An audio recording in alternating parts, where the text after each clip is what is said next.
Well, good morning. It's time for another Tech Tuesday. Michael and Israel here from Bucks Island. Hope everyone is having a great week. I don't know how everyone else is doing, but I almost feel like we're already back in school, which is kind of sad.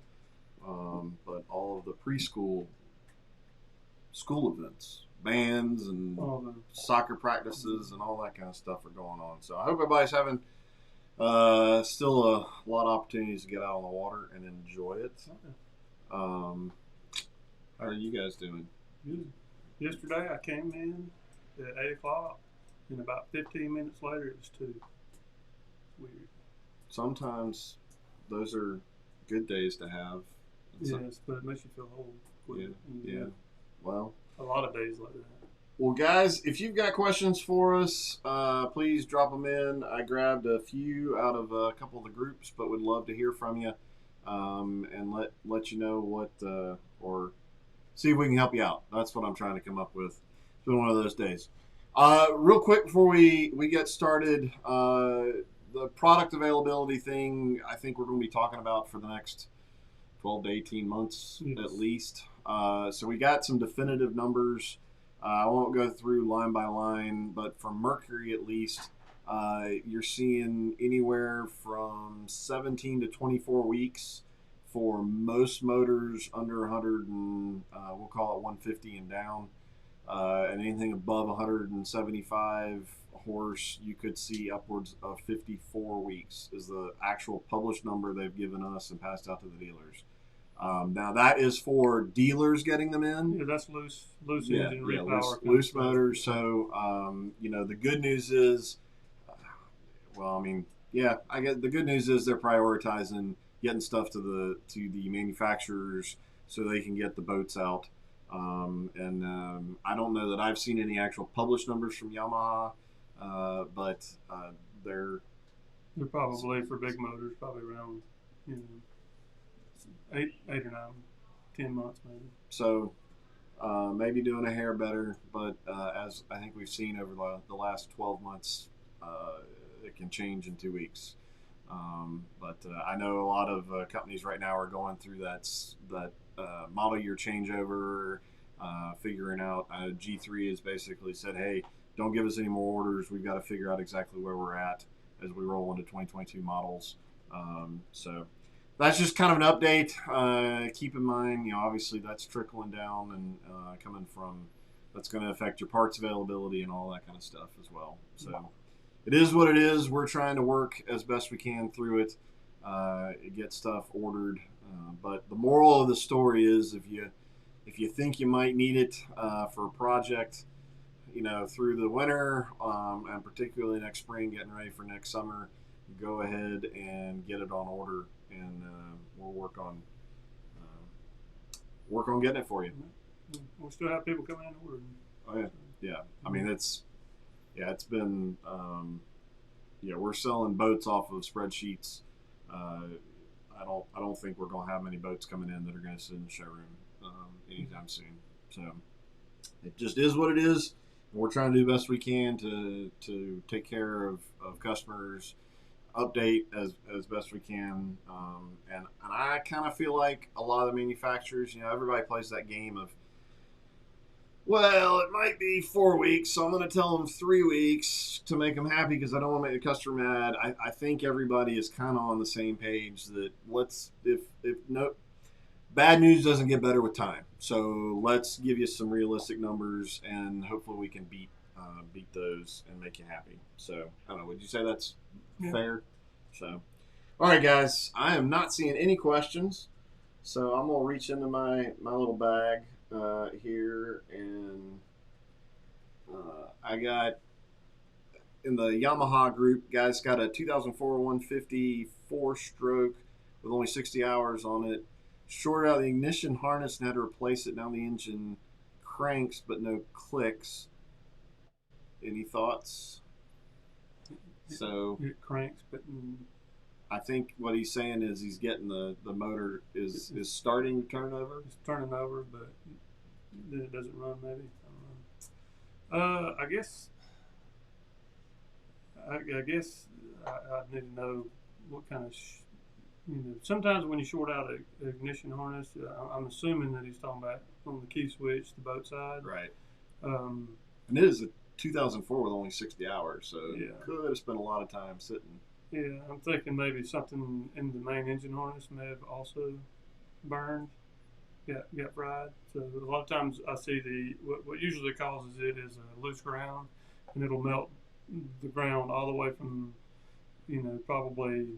possibly the computer all the way to the ignition switch. And usually by the time it gets to the ignition switch, it's so far away it gets super hot, and it smokes the ignition switch and part of the harness.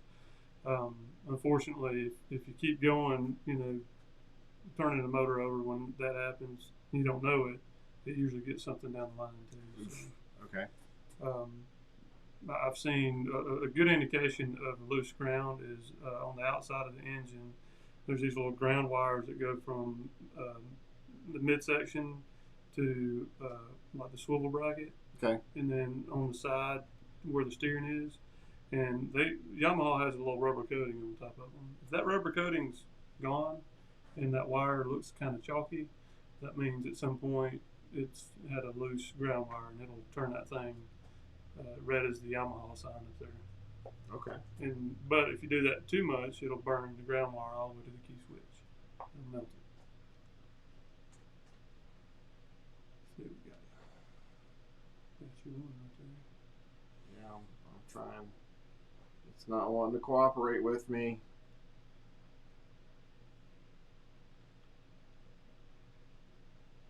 Oh well. We're going to deal with it as best we can. Mm-hmm. All right. Forget it. We'll just read it. We won't get fancy. All right. Todd. It's got a 2017 G3 Angler with a Yamaha 90 on the back. It's really slow to plane. I've added a hydrofoil. Any suggestions? I would think the first thing I would do is look at the pitch of your prop. And if you're running, max RPM 5,800 RPMs, you can go down pitch. And you may lose a little speed on top end, but it'll come out a whole lot better. And a lot of times, see, when we get a boat, they give us, especially a G3 or something like that, they send those with the prop they think needs to go on it. But they don't always know how somebody's going to load their boat. Gotcha. Some people fill up their live wells, full tank of gas. Some people put an extra battery in it. Some people, put a 24-volt trolling motor on it and add a battery, and it doesn't necessarily come with that. And then you may have 1,000 pounds of tackle in the boat. So if you're a heavy loader on a boat, then you probably need to run a little bit smaller pitch. So if it's got a 15 pitch, you may want to go to 13, and that'll really help the whole shot. If you have aftermarket prop, you can sometimes go to a factory prop, and it usually performs a lot better, like a Yamaha prop.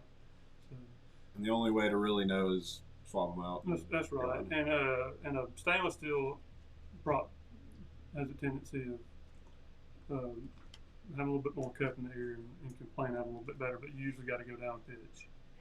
A couple, if it's a 15, you have to go down to a 13. Any possibility the 90's not cranking? I guess one question is, has it always been slow to plane, or is that a new development? Is there any possibility that 90 could have a loss of power or something like that? It could. All right. Well, hopefully that helps you. I'm assuming it's always been that way since he didn't. Yeah. If it's been a change, you might want to look into an engine issue, but more likely you need a lower prop. Always slow. Yeah. Okay. All right. Cool. All right. Here's another one that I found. Tips on pre-starting the Yamaha 70 two-stroke after sitting 3 years. Well, that's easy. Get the carburetors rebuilt. That's number one. If it's been sitting, those two strokes, even the four strokes. I mean, the four stroke carburetor motors are even worse. But if it's been sitting a year, a lot of times you got to have the carburetors rebuilt and all the gas pulled out of it. You know? So my suggestion in that case is to fully service the engine, do the carburetors, you know, new plugs, new water pump, new gear lube, put fresh gas in it. Unfortunately, these smaller motors, especially two strokes, if you have 6-month-old gas in them, they don't want to run. You don't necessarily have to do a carb job on those, but old gas will keep those from running, especially with the type of fuel we have these days. Hmm. Well, all right.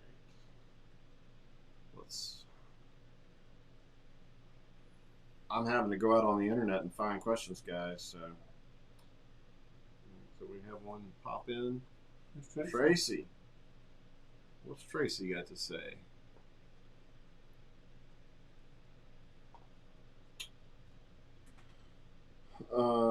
What is about lake water temperature that has such an impact on boat speed? Well, I guess physics. Go to a physics lesson here.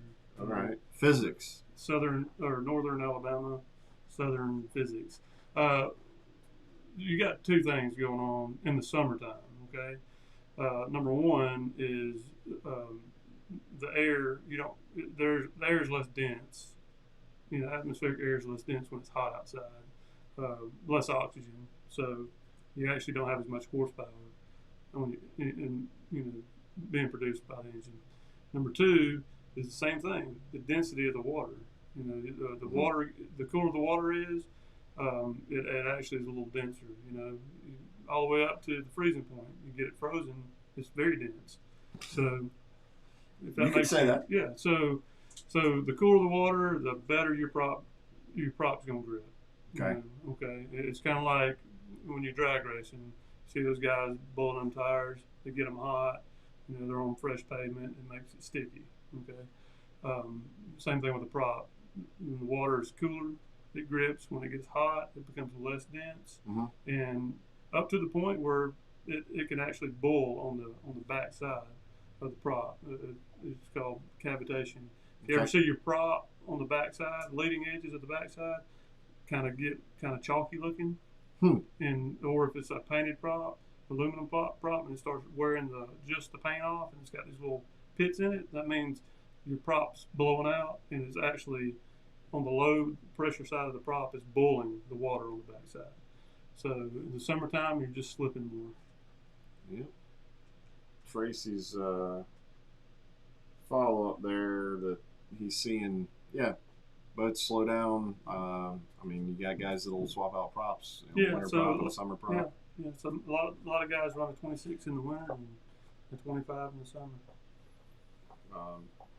Altitude will also do the same thing. That's the higher you go, the less dense the air is. That's reaching back into my aviation days. High, hot, and heavy. That's why nitrous oxide is so nice when you're racing. It introduces oxygen to the mix. All right. I saw another question come up here. What does Yamaha recommend to run in fuel for additives? Their official additive is Ring-Free Plus. Okay, and the Plus, Yamaha they have a fuel conditioner stabilizer. The Ring-Free Plus is a decarbonate. It's debonders. It debonds the carbon, so it does it on a chemical level. It doesn't just clean it, but the Ring-Free Plus has some of that stabilizer and conditioner in it already. So it's made for maintenance, and so if you're going to store the engine in the boat for several months, then you want to go ahead and get the stabilizer and conditioner as well and add that to the mix. It's made for more long-term storage. So speaking of the additives, as we, I mentioned when we started here, it kind of feels like we're past the 4th of July, school's on the horizon, and I'm guessing from the follow-up question that Bob has here, he's a bass boat guy, but for the recreational boats that are run Yamaha, is there anything to be thinking about in terms of changing fuels or adding additives as you prepare to pull the boat and have it sit out of the water for Yeah, towards the end of the season? I think that if you're towards any of your fishing season, you don't fish in the wintertime. Right. You know, I talked to a lot of guys that are like, well, I fish all year round. So those guys, it doesn't matter. Right. You know?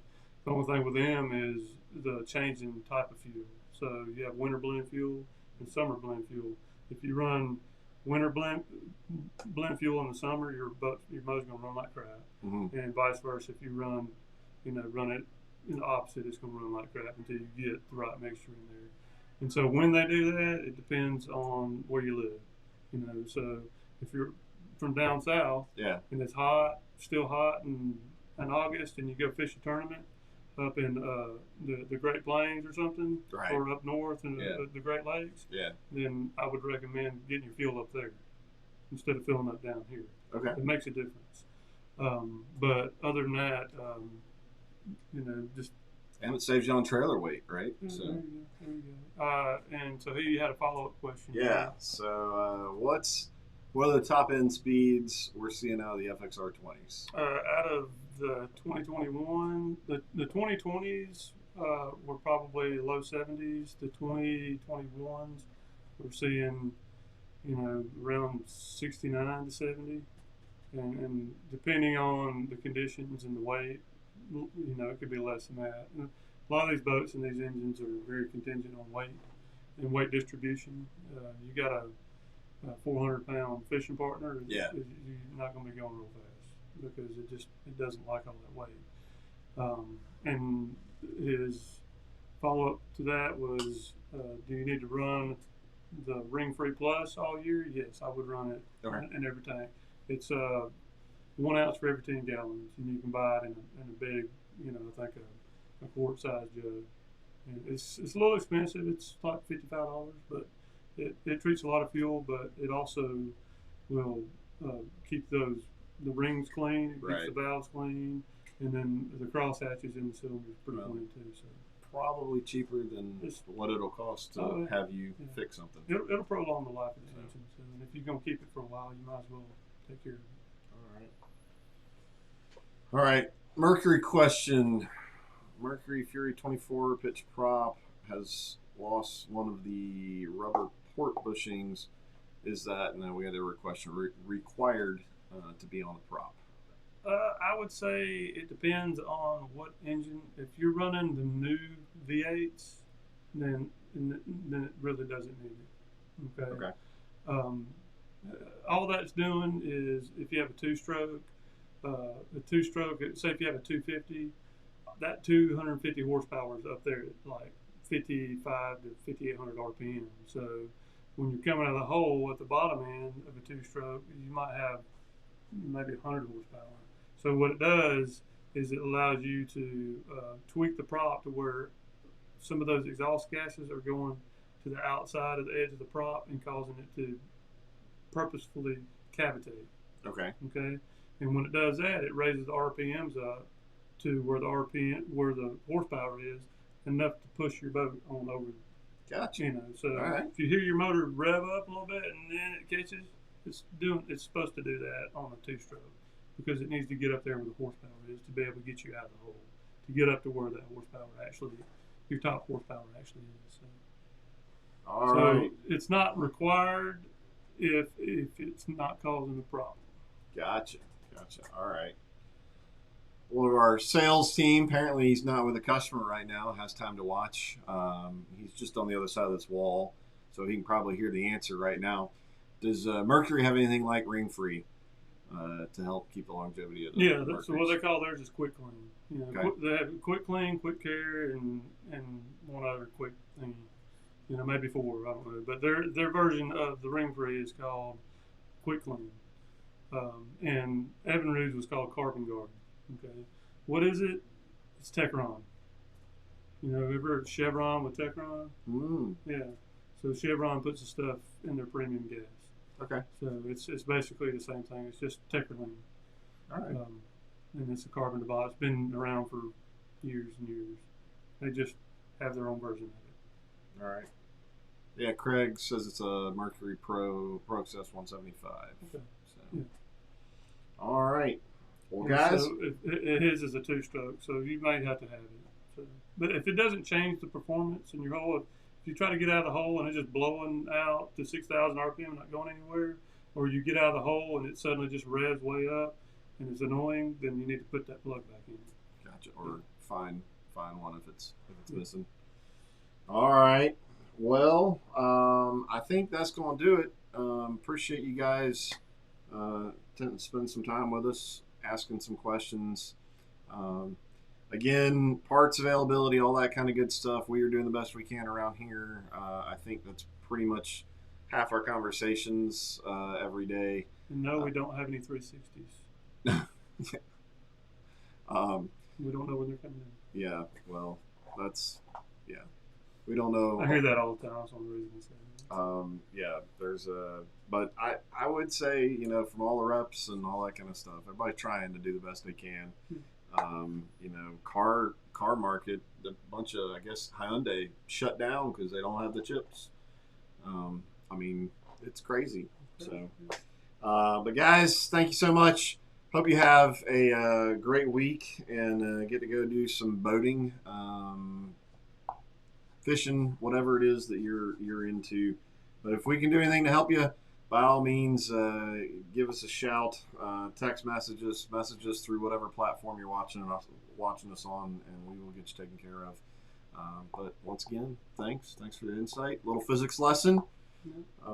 So, all right, guys, we'll talk to y'all later.